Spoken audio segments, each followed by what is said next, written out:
반지하를 참 많이 해봤는데 개인 부대기 권하고 싶지 않은 게 응. 약간 이게 부정맥 올 수 있어요.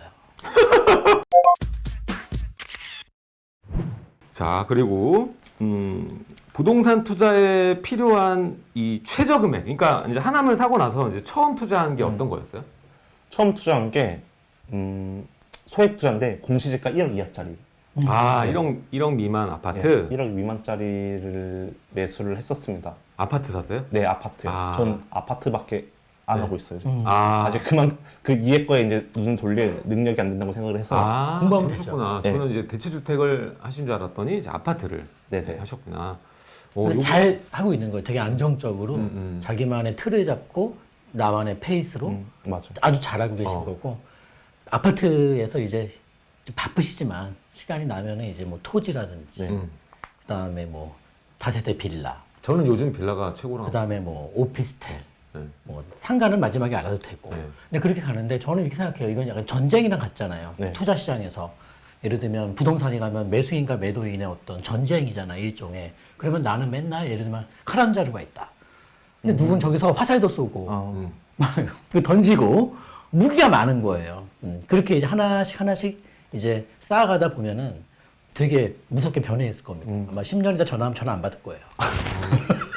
바쁘다고. 그리고 이제 1억 미만 아파트 하셨는데 지금은 좀 약간 그때랑 다르잖아요. 네.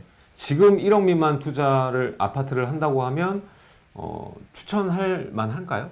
저는 안 하고 있고 저도 이제 제 채널에서도 물어보거든요. 많이. 전 지금은 이제 관망으로 가는 게 맞다라고 관망으로 하고 가자. 오늘도 이제 오기 전에 한번 부동산 사장님들하고 전화를 해봤는데 지금은 다들 안 산다고 투자자든 실거주자든 매수 문의도 거의 없다고 하더라고요. 금매물은 있답니까? 급매물도 없죠. 이제 공시지가 1억 이하 같은 거. 예. 공시가 1억 이하를 찾다 예. 보니까 근데 또 이제 오늘까지 그게 바뀌잖아요. 이제 공시지가 금액이 네. 바뀌니까 1억 이하의 청량이 걸쳐 있다가 올해부터 오르는 거는 네. 그거에 대해서만 이제 인도하는 그런 것 때문에 바쁘지 다른 것 때문에는 연락이 없다고 하더라고요. 어, 그리고 이것도 저도 뭐 방송에 얘기했지만 1억 미만 아파트가 이제 어떻게 보면은 반짝 떠오르고 좀 상당 기간 동안 뭐 한 2년 동안 인기가 많았는데 초반에는 많았어요. 그렇죠. 근데 시간이 지나면서 네. 한 1년 좀 지나니까 이제 거의 이제 괜찮은 데는 좀 사라지고 그런 상황이라서 사실 지금 1억 미만 아파트가 난이도가 굉장히 높아요. 투자하는 게.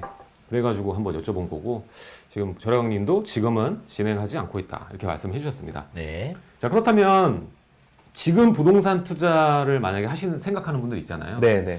그런 분한테 우리가 조언을 주자면 필요한 최저 금액, 절약왕이니까 네. 최저 금액은 얼마 정도 잡으면 될까요?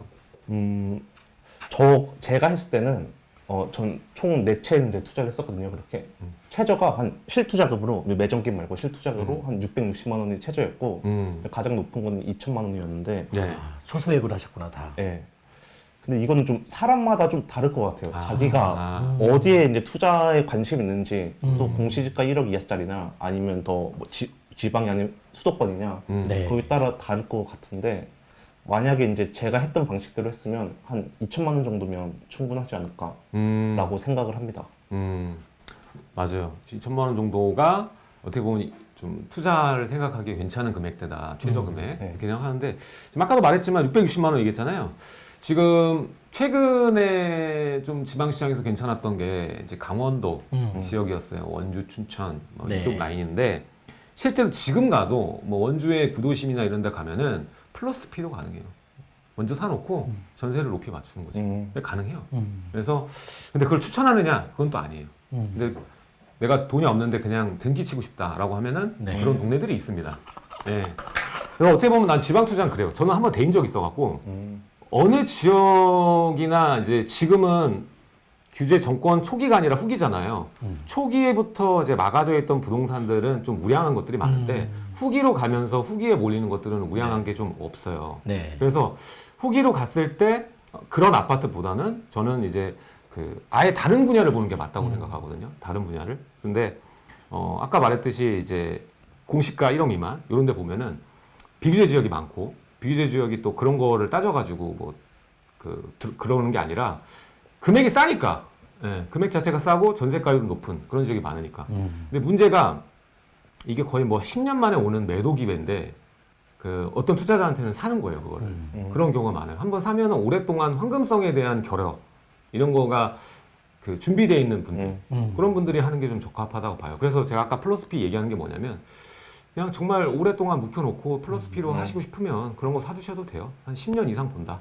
근데 보통 이제 지방 투자하는 분들은 단기적으로 한번 그쵸, 보니까 그쵸. 예? 일반 과세로 해가지고 뭐 할 그런 생각만 하시고 하니까 그래서 어려운 것 같아요. 예. 그래서 지금 최저 금액에 대한 얘기 2천만 원 정도. 사실 이제 서울에서는 2천만 원 가지고 할 수 있는 데가 없어요. 그쵸. 없어요. 진짜 한번 생각해 보죠. 2천만 원으로 할 수 있는 게 뭐가 있을까요? 서울이면. 서울에서는 운 좋게 진짜 저기 지방 분들이 좀 노후주택가에 썩빌 갖고 있는 것 중에 시세를 아예 확인하지 않고 아예 확인하지 않고 던지는 경우나 가능하지 않을까. 아, 근데 그것도 뭐 정말 확률로 따지자면 너무 낮은 확률, 그런 매물을 만날 수 있는 확률 자체가. 그 얘기 또 해보면 사람들이 이제 그 얘기잖아요. 재개발 뭐 예상하는 지역 사면 그런 질문을 많이 해. 왜 거기에 구축 썩은 거 좀 싸니까 그거 사면 되지 왜 새로 뭐 준신축이나 신축을 왜 사야 돼요? 물어보는 경우 있거든요. 근데 뭐 형은 이미 알겠지만 이게 좀 웃긴 게 얘가 싸 보이는데 싸지 않아요. 뭐냐면 어차피 이거는 장기로 끌어갈 거잖아요. 한 10년, 20년 봐야 되잖아요. 근데 지금은 이제 얘가 예를 들어서 5억이고 구축이 이제 구축이라고 해서 싸지 않아. 네. 얘도 한 3, 4억은 되거든요. 신축이랑 어떻게 맞추려고 하다 보니까. 그래서 팔리니까. 그러면 지금 액면가로 보면 1억 정도 차이가 나지만 이게 임차 가격에서 큰 차이가 나요. 그래서 실제 들어간 투자금은 오히려 신축이 낮은 경우가 많아요. 거의 중요한 대부분 건 그렇죠. 맞아. 대부분. 근데 나중에 이게 감정평가 들어가고 하잖아요. 그럼 구축이 대지 지분이 좀 더 많아. 그래도 신축이 더 감정가가 높은 경우가 많아요. 네, 많죠. 그러니까 이거 모르는 사람은 그냥 오래된 거 사는 게 싸고 좋다 이렇게 생각하는 거예요. 근데 이거를 한 80년대 건물 빨간 벽돌 이런 주택을 반지하 있고 그런 데서 사놓잖아요. 그러면 10년, 20년 끌어가면서 마음에 골병이 들어요. 보일러 고쳐줘야 되고 벽 갈아야 되고 중간에 2개월 살다 나가고. 저는 반지하를 참 많이 해봤는데 개인 분에게는 권하고 싶지 않은 게 네. 약간 이게 부정맥 올 수 있어요. 반지하 스트레스 잘못하면. 받아서요? 제가 이제 반지하 살 때는 계단 내려가잖아요. 그 6계단 이상은 안 보시기 바랍니다.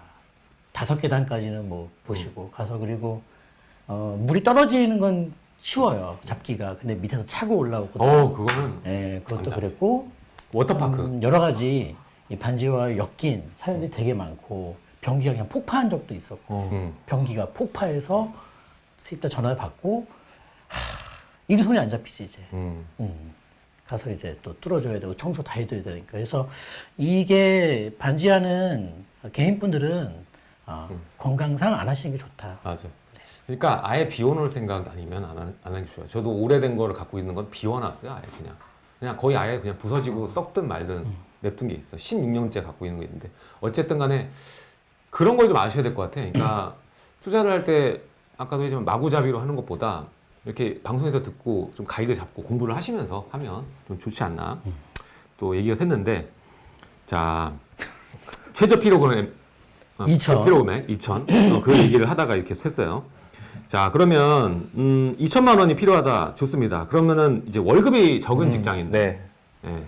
일단은 공기업 다니실 때 연봉이 이렇게 세지는 않다고 얘기를 하셨는데 요즘 평균적으로 우리 그냥 젊은 분들이 중소기업 정도 들어가면은 한 뭐 연봉이 3천에서 5천 정도 그 사이잖아요. 네. 그 정도 사이인데 이 금액에서 진짜 모으려면은 거의 뭐 불가능에 가깝다고 저는 보이는데 결혼했으면 더군다나. 아이 있으면 더 힘들어요. 네, 맞아. 그런데 이렇게 월급 적은 직장인들은 그럼 어떻게 종잣돈을 마련해야 될까요? 근데 되게 방법은 네. 둘 중에 하나예요, 결국에. 둘 중에 하나. 지출 줄이거나 소득을 높여야 되는데 그렇죠. 지출 줄이는 거는 솔직히 이제 앞에서 말씀드린 것처럼 목표를 분명히 갖고 좀 게임처럼 하면 좋을 것 같아요. 게임처럼. 네. 좀 절약이 어려운 분들은 좀 중간중간에 보상도 줘야 되는데 예를 들어 내가 전체 기간에 뭐 2년 동안 2천만 원 모으겠다 라고 목표를 세우면 뭐 3개월 단위씩 뭐 3개월에 얼마를 모으면 뭐 미션을 달성하면 나한테 조그마한 보상을 준다든가 뭐 맛있는 걸 먹는다거나 그렇구나. 예, 그런 식으로 끌고 가거나 아니면 소득을 높여야 되는데 요즘 뭐 엔잡 같은 거 되게 많잖아요. 그래서 뭐 온라인 셀러 같은 경우도 있고 아, 맞아요. 온라인 셀러? 예, 저도 하고 있거든요. 온라인 셀러. 그게 뭐예요? 그러니까 그 스마트 스토어나 뭐 그 아마존이나 이런 거 맞아요. 팔고 라이브 커머스. 요즘 라이브 커머스가 인기예요. 나랑 한번 해볼래? 라이브 커머스. 켜가지고 네이버 스토어 한 다음에 키고 어. 막 물건 가지고 이런 거. 이 커피 진짜 맛있고요. 뭐 이러면서 거기 켜가지고. 아, 이게 일종의 어떤 투잡이네요. 예, 투잡. 그렇죠. 엔잡. 아, 예. 그렇구나. 그거 많이 본대요 요즘에. 매출도 장난 아니래. 투잡을 뛰어라. 이 얘기입니까? 네, 결국에는 지출을 줄이거나 소득을 높이거나 그렇지, 두 그렇지. 방법밖에 없으니까 지출을 줄이는 것도 워낙 박봉이신 분들은 한계가 있단 말이에요. 맞아, 이건 한계가 있지. 네, 소득을 높이는 걸로 해야 되는데 온라인 셀러 같은 경우 저 하는 것도 동남아에다 물건 갖다 팔거든요. 어. 네, 그것도 한 달 정도 지나면 판매가 잡혀요. 음. 그래도 제주꾼이시네. 한 달에 100만 원은 벌어가실 수 있지 않을까. 어. 아, 네, 근데 100만 원도 엄청 크잖아요. 작지 아, 그럼요, 않죠. 그럼요, 그럼요. 대단하시네. 아니 근데 그렇게 돈을 모을 때 뭐 목표는 세웠지만 우리 항상 3일째 되는 날 문제가 생기잖아요. 힘들다, 뭐하다. 또 주변에서 한마디 거들잖아요. 왜 그렇게까지 해야 되니? 맞아요. 뭐 등등. 이런 거 어떻게 이겨내야 돼요? 이런 주변에 어떤. 근데 그것도 마인드에 변화를 주면 돼요. 이제 주변에서 뭐 왜 거지같이 사냐, 뭐 저한테 유튜브 댓글로 그거 하거든요. 왜 이렇게 찌질하게 사냐고 막 악플 다는 아. 뭐 3년 전부터 저는 절약에 대해서 이야기했으니까 아, 그런 악플이 또 아, 있겠구나, 이게. 맞아. 이게 악플 종류가 다르네. 와 종류 달라요. 아, 근데 지금 여기는 달성했으니까 이거 참지만. 네. 시작했고 3일째 되는 날 이런 악플을 들었어, 주변 사람한테. 어떻게 이겨내야 돼요, 이런 거? 어떻게, 뭐, 이거 방어할 수 있는 어떤 능력이 뭐예요, 이게? 일단 저는 어떻게 했냐면 네. 한 귀로 듣고 두 귀로 흘렸어요 그냥. 아, 그냥, 네. 그냥 신경 쓰지 마라, 이거요? 네. 아. 그리고 왜냐면 이분들이 그렇게까지 절약을 제대로 해보신 분들이 아닐 거예요. 이렇게 말씀하신 분들이. 이 말이 맞아. 네, 근데 저희도 조언을 드리려면 이미 성과를 내신 분한테 조언을 드려야 하잖아요. 근데 이분들은 이미 절약을 제대로 해보신 분들이 아닌데 이 사람들 말에 신경 쓸 필요가 없죠. 혹시 이 절약과 인스타의 상관관계는 없습니까? 저는 그러니까 요새 막 과시욕 막 이런 네. 거 있잖아요, 요새. 네. 그런 것 때문에 더 소비를 부추기고 이런 거 아닙니까, 혹시? 저는 일관성이 있다고 생각을 합니다. 아, 그렇습니까? 네. 아, 인스타를 끊으면 절약에 도움이 됩니까? 아무래도 주변에서 막 이것저것 올리잖아요. 새로 사면 올리고 여행 가면 맞아. 올리고. 여행 가는 걸 그렇게 많이 올리더라고. 그러니까 아무래도 자기를 약간 합성해서 올리면 비교가 되잖아, 되죠. 합성해서. 합성이 아, 되려고 제주도다 그러는데. 하면서, 아니, 그러니까 그렇게 해서 인스타를 해서 모아야 건데. 아, 그게 정하고 싶다면 돈을 모아야 되겠고 인스타를 정하고 싶다면 네. 합성 기술을 공부하는 게 낫지 않을까요, 차라리? 나중에 뭐 종잣돈 모으고 그거 인증하면 되죠. 통장 찍힌 거. 그래 매일 사진 찍어서 뭐 모은 돈 계속 올리는 거, 은행 그 통장 잔고 계속 올리는 거야 스샷으로. 그래도 인스타 괜찮을 것 하긴 같아요. 저도 뭐 과거 생각해 보면은 우리 와이프랑 그 뭐 할 때 커피숍을 연애를 한 7년 가까이 하면서 한 번 가봤나 싶어요. 거기 그냥 편의점에서 그 커피 하나 사서 그냥 편의점 커피 사서 네. 임장에 다니고 나는 여기 돌 테니 너 여기 돌아라. 그래서 빨리 끝내야 되니까 이제 서로. 그렇게 돼 있었어요? 그쵸? 대단하네. 와. 형수님이 대단하다. 네? 형수님 대단. 제가 항상 느끼지만 형수님 대단한 사람 같아요. 아 그래요? 네. 오늘 아침에도 한마디 하던데 뭐라고요? 다른 언니 찾을 거면 찾으라고. 근데 일반 사람은 못 버틸 사람이거든요. 아 우리 원래 대화를 이렇게 터울 없이 합니다. 네. 대단한 형이거든. 그래가지고 일단은 요것도 있어요. 그래서 종잣돈 마련이 어려운 거랑 좀 직결되는 질문 같은데 종잣돈이 좀 부족해서 대출을 받아가지고 투자해도 될까? 네. 이런 질문이 또 있어요. 예. 근데 이건 좀 부동산 유튜버 중에서도 찬반이 갈리잖아요. 어떤 분은 그렇게 해라 아닌다 돈부터 모아야 한다 하는데 근데 이것도 그분들이 하는 이유는 자기의 경험에 의해서 얘기를 한다고 보거든요. 자기가 돈이 없을 때 영끌해서 투자해서 성공했으면 영끌해서 투자해라 그렇게 말하고 반대의 경우에는 그렇게 하지 말라고 하는데 근데 저 같은 경우는 좀 종잣돈을 어느 정도 모아놓고 투자에 들어가는 게 좋다고 생각하는 게 왜냐면 이제 좀 종잣돈 모으는 기간을 부동산 투자 공부한 기간하고 같이 생각을 해놓고 부동산 그렇구나. 투자 공부를 한 다음에 투자에 들어가는 게 맞다고 생각을 하거든요. 오늘 뭐 좋은 얘기를 많이 해주시네요.